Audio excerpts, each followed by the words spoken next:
Hi there. In this video, we are going to learn about finite and non-finite verbs. First, let's look at the sentences. She plays tennis, and other sentence is they play tennis. Now, what is the verb here? In the first sentence, plays is the verb, and in the second sentence, play is the verb. Here we have used the base form of the verb in both the sentences.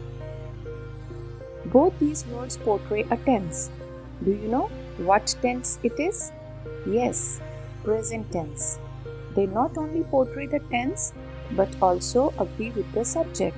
That is, singular subject takes singular verb and plural subject takes plural verb. What we have understood here? That verbs in present tense agree with the subject. Look at the next sentences. She played tennis. They played tennis. In both these sentences, what are the verbs? Yes, played. So the word played represents a tense. What tense? Past tense. In both these sentences, we have used past form of verbs, that is played. In these examples, verb play is used, which is the base form of the verb, and it is shown in different forms. Verbs which have the past or the present form are called finite verbs. In other words, verbs that shows agreement with the subject by person and number and indicate grammatical tense are finite verbs.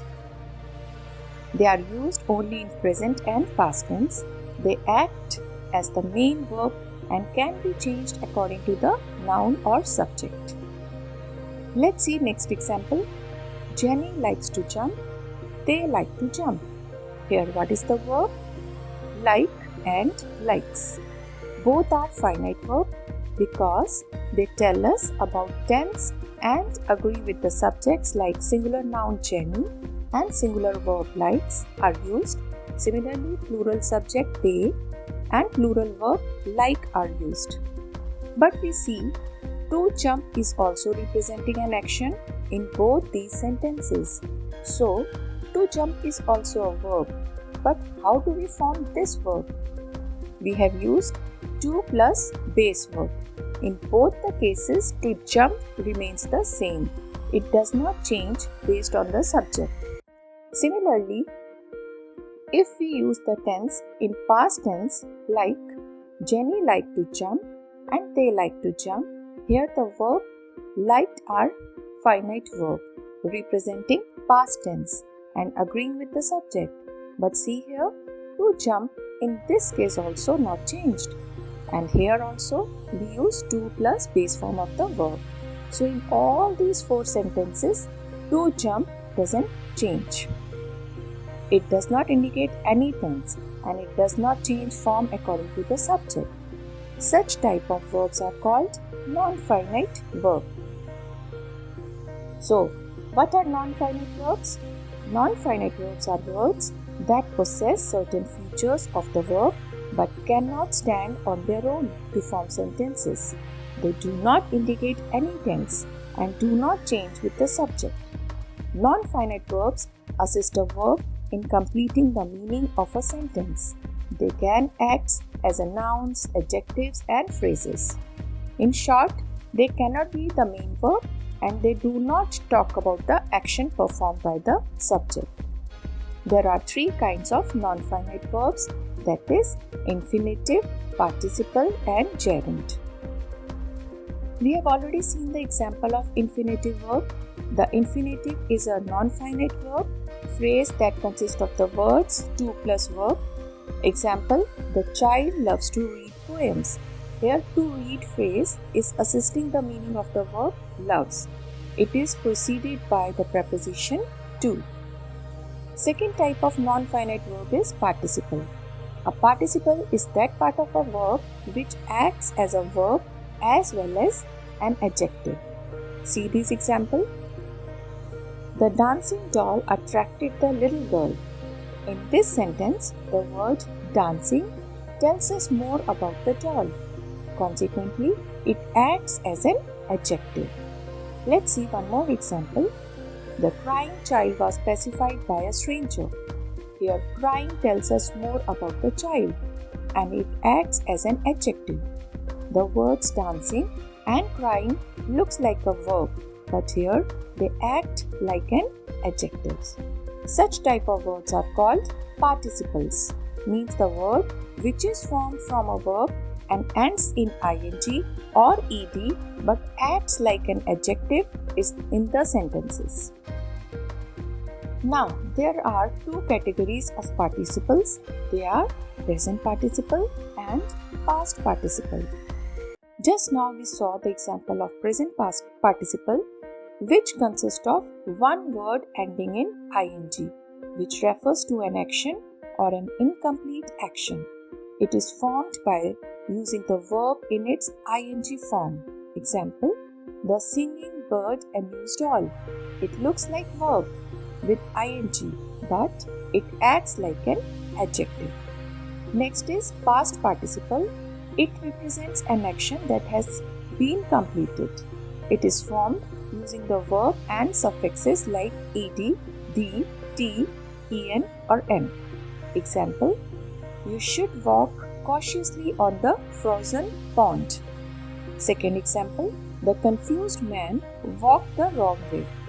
In these examples, the past participle form of freeze describes the pond. It works like an adjective but in past form. Similarly, confused word describes the man, which is in past form. So children, please note, a participle is a verb that is used as an adjective and most often ends in ing or ed. They function as adjectives. The third type of non-finite verb is gerund. Gerunds are words that are formed with verbs but act as nouns. It is formed using the verb in its ing form. Example, drawing is his hobby. Next example, hunting is no longer recommended sport. In these sentences, the word drawing and hunting are the subject of the verb is. It answers the question, what is his hobby? Or what is no longer recommended? Answer is drawing and hunting. This makes it noun.